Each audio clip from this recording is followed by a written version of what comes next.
Hello and welcome. I'm Megan. I'm a photographer and watercolor artist with chronic health challenges, POTS, and restraint issues. I want to encourage you and for you to see what is possible. This is the brush that I used for the first month of painting. The first couple of weeks I used a 3/4. I learned on that, and then I got this for travel, and I just started using this all the time. The handle is a really good chunky handle for having a smaller travel brush head. This is just the Canson watercolor paper and my little bijou. Let's take a moment.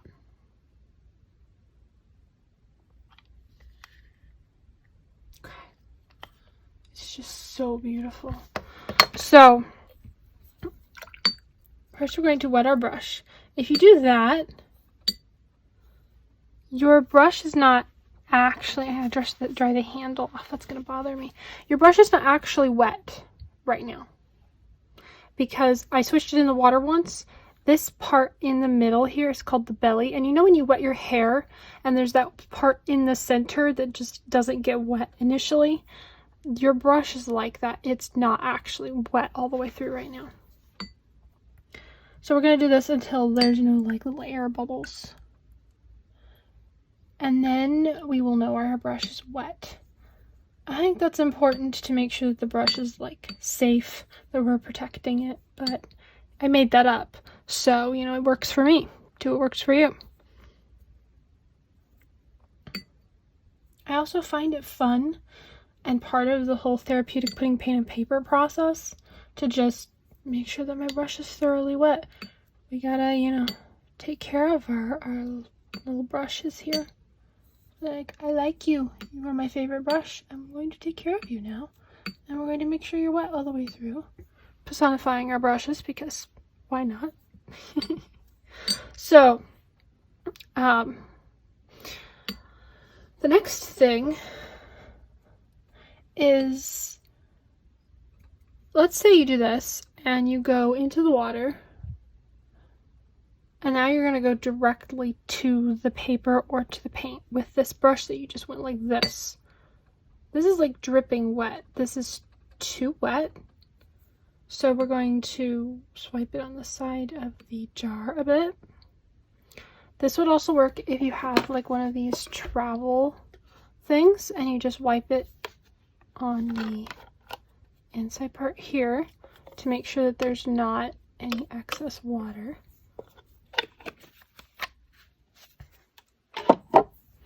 And now I'm going to pre-wet one of these colors so that it's easier to pick up.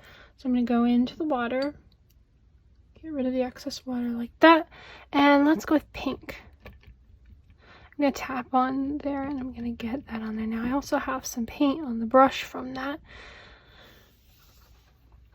So I'm going to go ahead and put the paint on the paper. Now let's say I don't like the fact that there's, I don't know if you can tell, but there's these lines that I've created in here. So I'm going to get a tiny bit of water with the corner of my brush and I'm going to go back over this again to smooth this out. Noticing, of course, that I'm doing this motion. I'm not doing this with my wrist. My right one is my dominant one. That's the one that's more sensitive to stuff. So I can demonstrate a bit with the left one. It might hurt a little later. But notice as you're watching me paint, I probably won't remember to point out how my wrist is working every time. But just notice I'm not really moving my wrist. Okay, so that was wet on dry. That's going to be the most controllable way of watercoloring. There's also, if we put some water down first, I'm doing like this. I'm not actually moving my wrist. Now I want to do some up and down motions. So I'm not going to turn my wrist, or however people do that, I don't know. I'm going to rotate the brush on my fingers. So you see it was like this. We were doing this kind of and I'm going to rotate it like this to do up and down. Still doing like this. Right? And then if I wanted to go back to this, then I would do this and do this kind of a motion.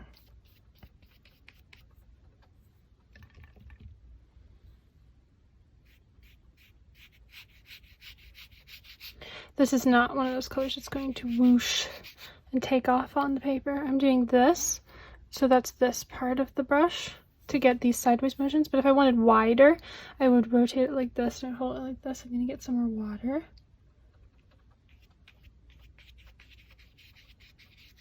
Oh!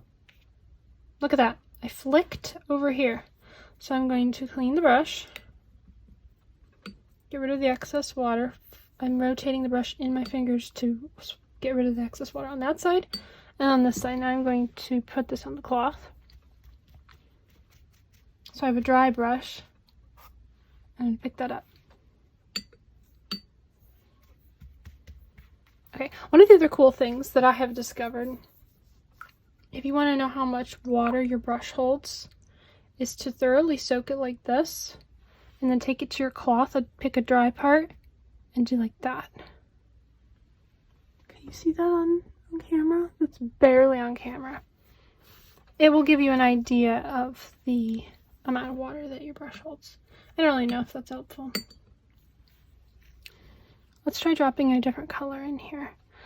I don't know why I always go for blue with pink. I love blue and pink, I just don't like purple. So this better not make purple. I'm doing like this. I'm not actually moving my wrist. This is wet into wet, so it's why it's all soft and fuzzy looking on the edges. But this part up here at the top, it's probably dry by now. It's not quite dry. If it feels cool, it's not completely dry.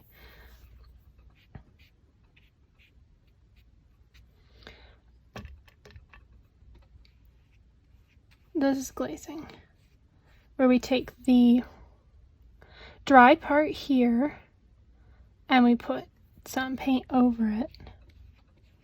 This is again wet and dry. Now you know everything. Now you can just go put paint on paper and have fun. The thing about watercolor is you just need to put the paint on the paper. You need the practice, you need the play.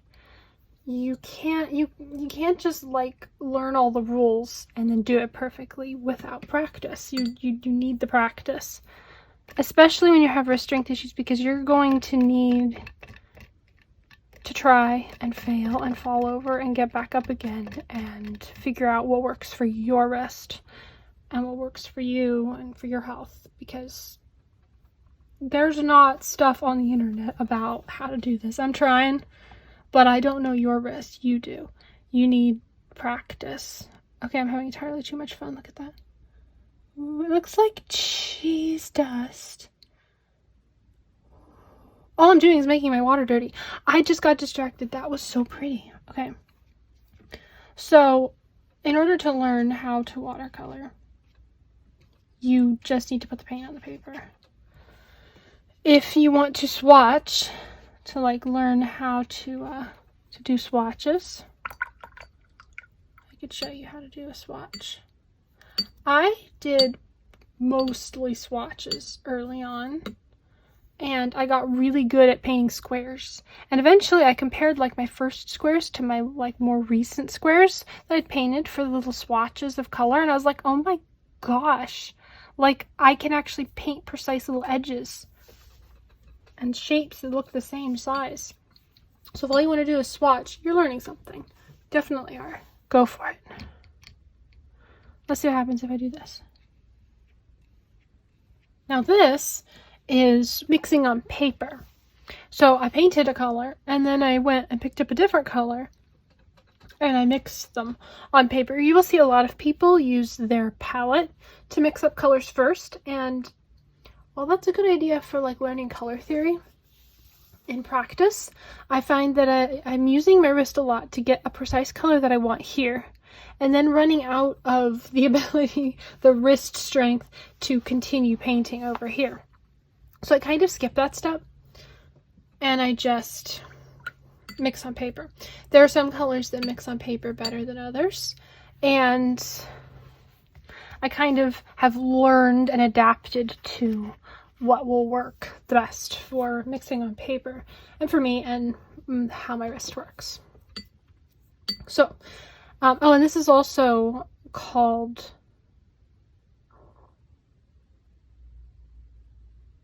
a gradient. So you will have it go from one color to the other, and that's also a nice technique to practice. So glazing, wet into wet, and gradient. So, how to swatch your colors. We're going to wet the brush. We're going to get rid of the excess water. I'm going to use my fingers to rotate the brush around and get the excess water off the other side of the brush. And then I'm going to pick up my color. I am not actually moving my wrist. I'm doing this. And then we're going to press and lift. And you will notice I'm creating these like puddles down here at the bottom. So if you don't want that, then you do like this instead.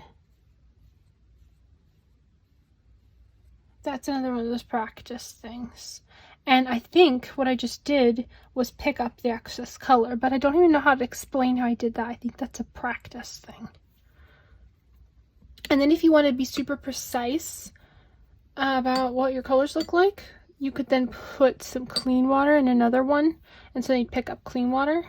I'm not getting up right now, so, you know, the whole health challenge is not getting up every 2 seconds to go get something that you wanted. You don't have energy or the ability to always get up and go do something. So you learn and grow and adapt. I will say, every color that you have isn't going to pick up the same. They're all going to act different because they're made with different pigments. Unlike pencils, which different colors all act the same. You know, like crayons, when you're like a kid and you're painting with crayons. You know what I mean. When you're drawing with crayons, each different color that you want to use is going to act the same. Watercolor's not like that because it's literally a binder, same for most of them, and then a pigment or a few different pigments, and each one's going to act different. They all have their own unique characteristics, which is one of the really cool things about watercolor.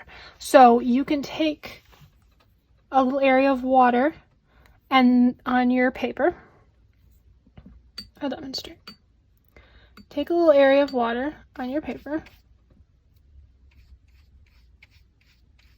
and we're going to make sure that there's puddles, and then dry off our brush, and then get rid of the puddles. I say that because I want to make sure you don't have puddles. So you make sure it's thoroughly wet by making puddles, and then you get rid of the puddles. So you eventually skip the puddly step. I don't really know exactly how to teach watercolor, but I have wrist strength issues, and there's nothing out there about how to do this. So I'm teaching it, even though I have no clue what I'm doing. I've literally invented how to do this with my wrist hurting. So there's this area here that is wet. It's very fun to watch people wet paper because it's clear. It's just like a thing. And then, what was I telling you? Oh. Yeah, it's still recording. So then you have this area that is wet. And then we're going to drop in different colors. I'm going to take this one. This is Indent Rain. This is a really intense one. I'm going to put it in here. I'm going to see what it does. And you can see it kind of didn't do anything.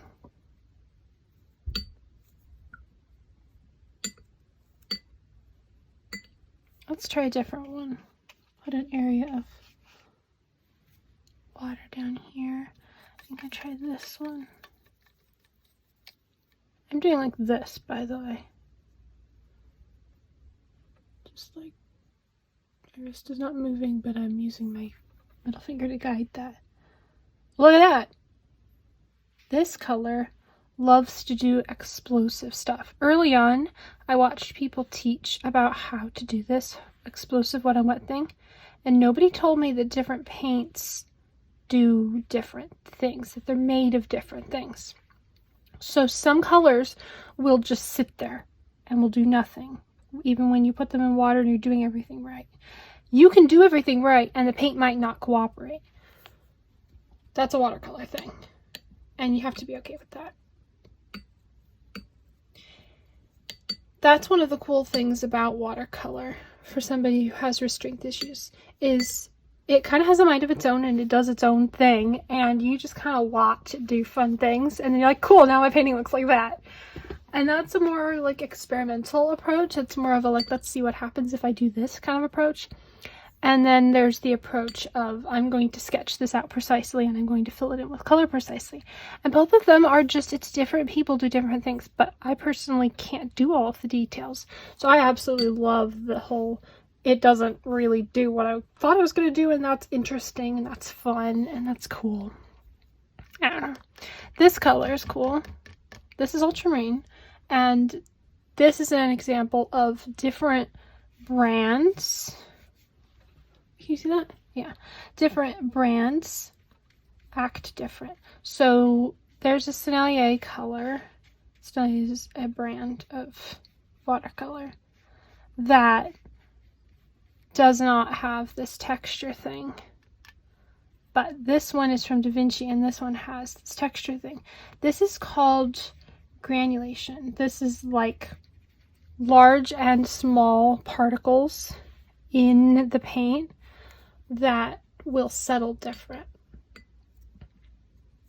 And it creates this cool texture. But if they're ground up really fine, the pigments, then it's not going to do that. Or if they're pigments that just don't do that, like, or if it's got like white in it, like this one.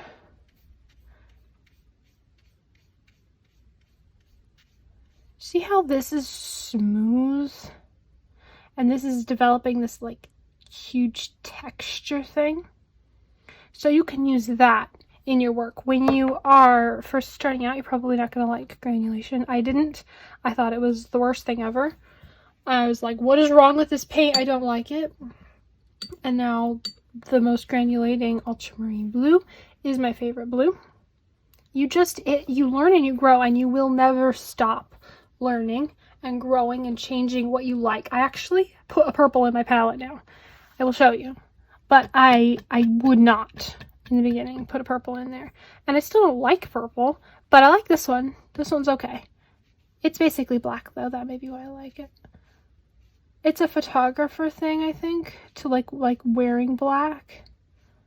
Because then there's no like light reflecting off of your clothes onto people.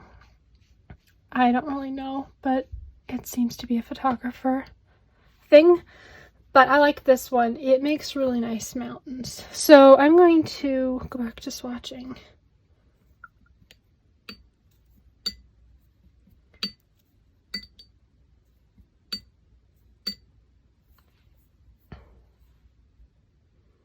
So we did Naples Yellow Deep. That's this yellowy one. And then orange, which is called orange. And then this is Flamingo Pink.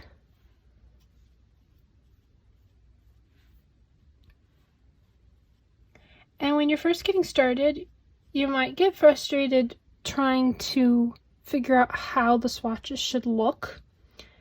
And the answer is there's no answer. There is no, this is how the colors should look.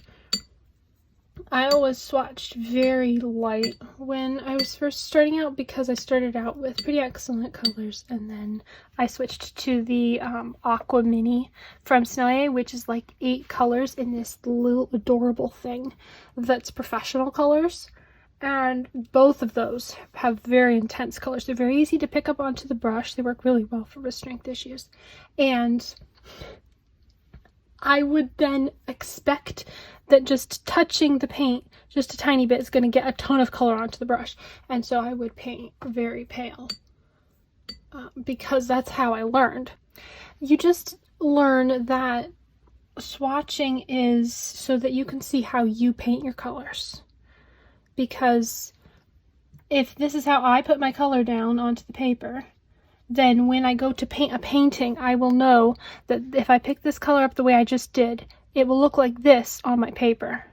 That's your goal, is what does this color in this pan look like when I paint it on paper? What does it look like when I paint it on paper? Somebody else making me a swatch card is not going to help me, because I need to know what does it look like when I do this. And that way you have an idea of, okay, so that blue is going to look like that, and I'm in the middle of painting. I don't really want a color like that. I want a color that looks like this, so I'm going to pick up that one. But in the pan, that was this one.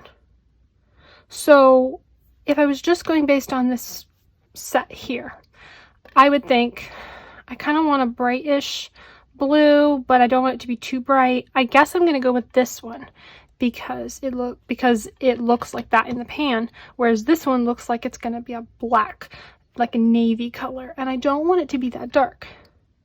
But when I painted it with water, it turned into this. So if I had a swatch card, then I had painted it out myself, then I would know if I painted it out like I did here, then I would have it look like this. It's not going to look like this on the paper, because it's going to look like this on the paper. But it can look like this depending on how many layers you do. So then you could do a very advanced swatch card where you painted out all the different ways you can think of. So like,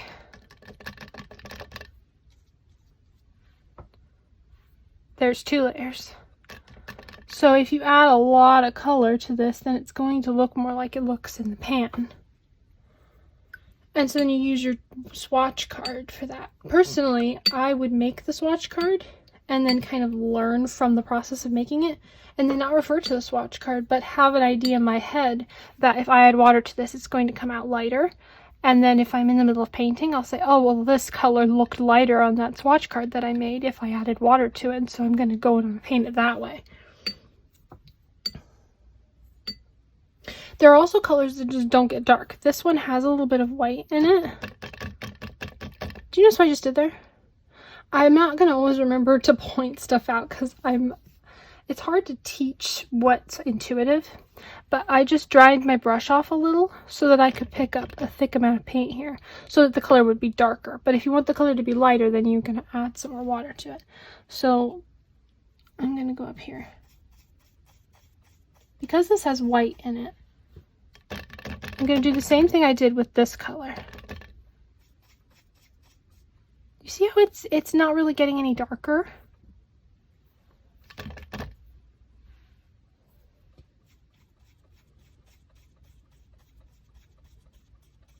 So that's what a swatch card is useful for. Oh, I just painted my water container.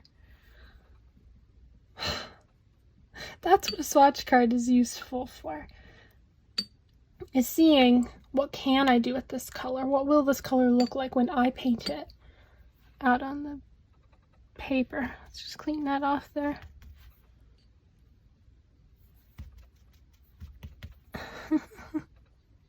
There's pink on here.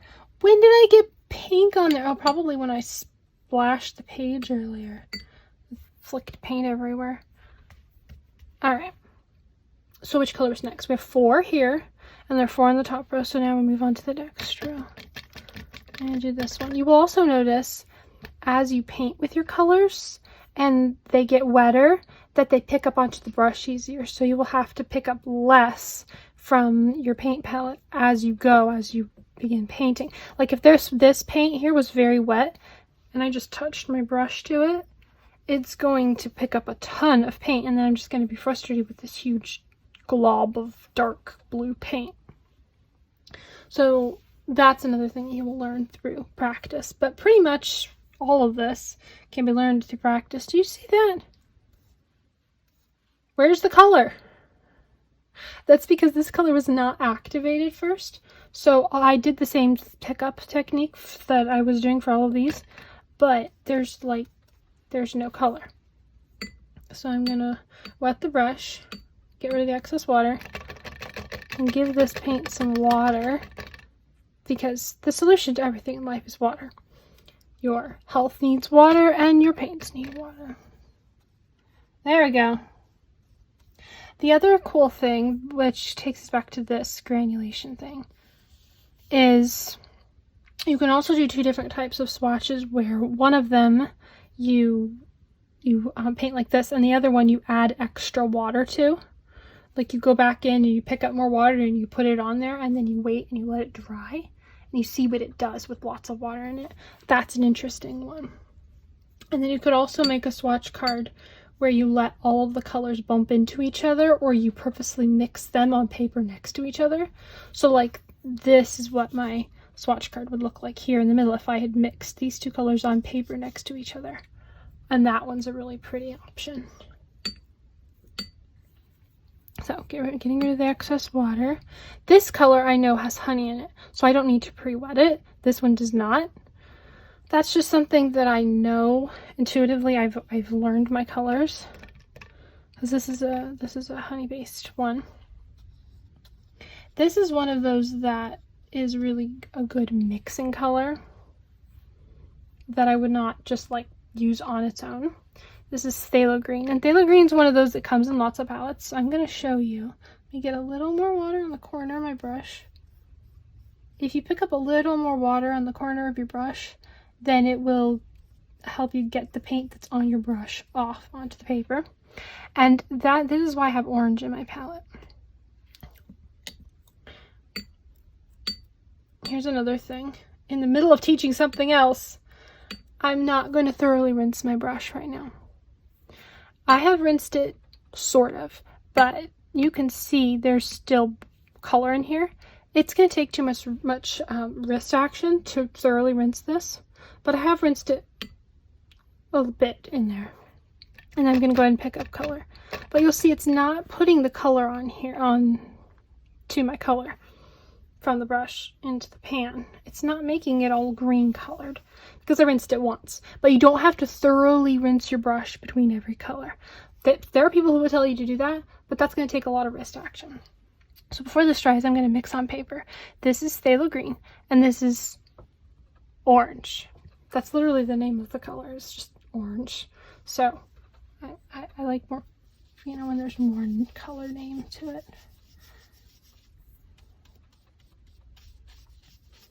Alright, now this is more olivey looking because I got a lot of orange. And now I know. So there's your olive. That looks very similar to olive. And that was phthalo green and orange. So this is how to make a better looking green from your phthalo green, because phthalo green comes in a lot of beginner sets. Now I'm not going to rinse my brush. I'm going to pick up a tiny bit of water and get rid of the excess, but I'm not gonna rinse my brush now, because a little bit of orange on the phthalo green is not gonna look like anything when I go to it's not gonna make a mess. I'm just gonna pick up a tiny bit of this, and I'm gonna work on one side of this. So kind of, I'm gonna work on the whole thing. And now we've made a more sap looking color. So it depends on how much orange you put in it. If you lean it more towards phthalo green, it will end up more sap looking, which is this. And then if you have more orange in it, then it will look more like this, which is olive. I didn't mean to actually paint that there. I just touched my swatch looked so nice, and I just put a dot of color on it. Don't worry about a thing, I know what I'm doing. Okay, now I'm gonna thoroughly rinse my brush, because phthalo green. Phthalo is one of those very intense colors. It helps to know that, because it's just going to look intense on your paper. It's going to make your water colored. It's just an intense color. So this next one is black and phthalo green. So if you have a black in your palette, and you mix it with, so you take the phthalo green and mix some black into it, then you're going to get this, which looks kind of like a forest color.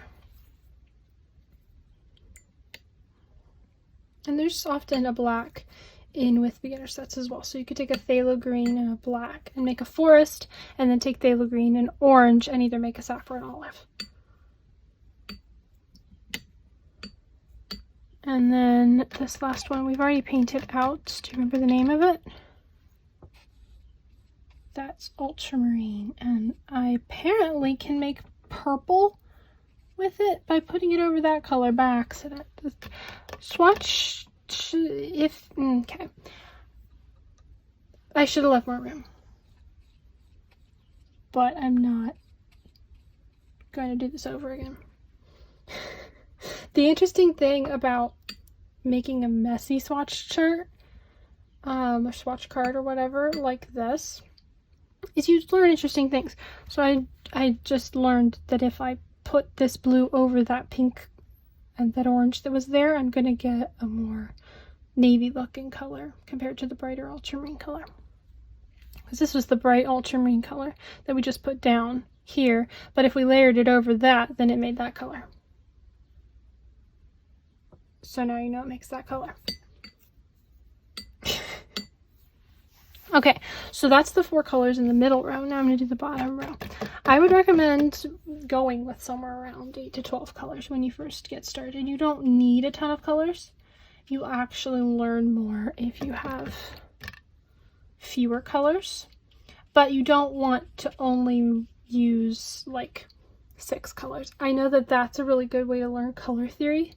But personally, for like wrist strength issues, I need to have a green already in my palette. I need to not constantly be mixing green, and I need to not constantly be mixing anything dark. So let me demonstrate with a dry brush, not a wet one I'm going to mess my thing up with. This color is very helpful, and this color is very helpful for me personally because they are already dark. Mixing requires a lot of wrist action, so anytime you can have a pre-made color, that will help you to not have to do that mixing. But if you have too many colors, then you're not going to learn what all of your colors are, and it can be overwhelming. So you want some kind of, like, 12 to 15 colors. I personally use 12 in that one. There's 12 in that one. I think there's 8 in that other one. There's 12 in that. I made a palette of 12 colors. That seems to be a pretty good number. It's somewhere around 12. My first set had 36 colors in it, and I used just a few of them that I would learn which ones were which, but I was constantly using the chart and figuring it out. Like, if that's what you have, definitely start there. You are always going to be learning and growing. This color I know that needs more pre-wetting. So I'm giving it some water. I'm giving it a few seconds. The other thing you can do if you're having a hard time picking up the color onto the brush is rolling it. And I'm just rolling it in my fingers. You can do that with a flat just as well as with a round. This is yellow ochre. If at all possible, you should definitely have a yellow ochre in your palette. Yellow ochre is, it's one of those colors you have to have in your palette. I'm going to put it here too because I still have color on my brush.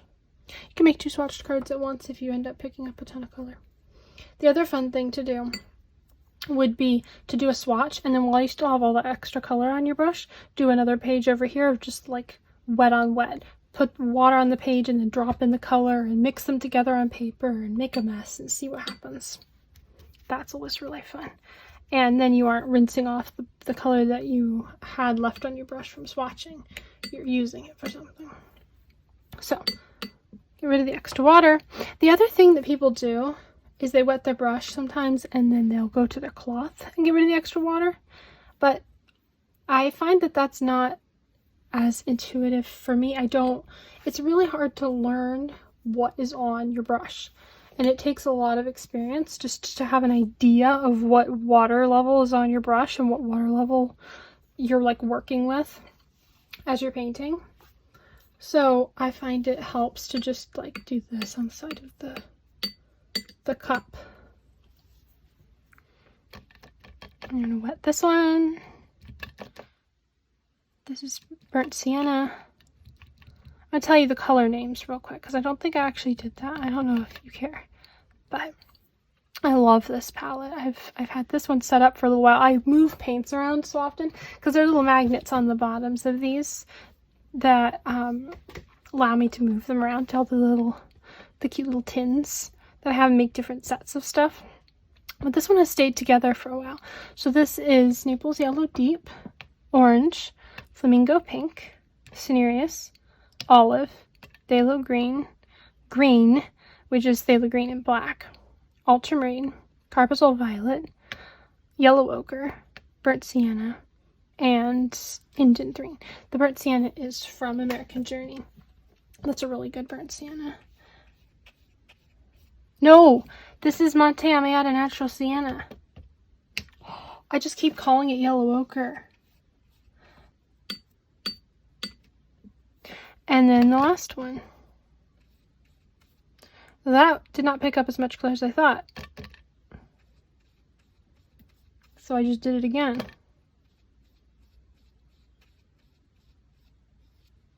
There we go.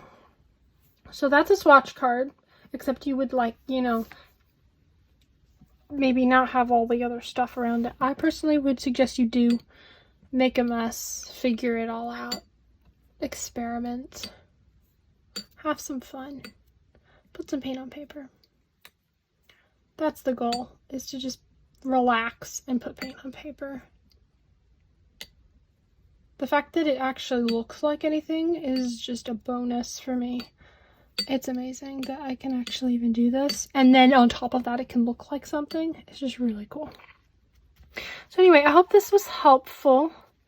I know my camera is zoomed in a little further than I might want, so you might not be able to like see my wrist the entire time, but I tried really hard to like move it up here so you could see it. I hope that helps.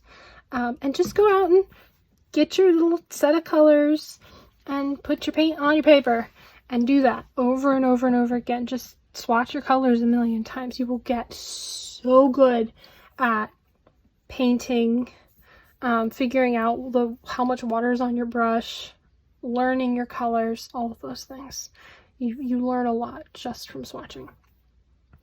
And yeah, that was really fun. I had fun doing that. So hopefully you will just go out and stick some paint on paper yourself and have fun with it. Thank you so much for being here, hanging out with me, and talking about watercolor. I just love watercolor. I will see you in the next video.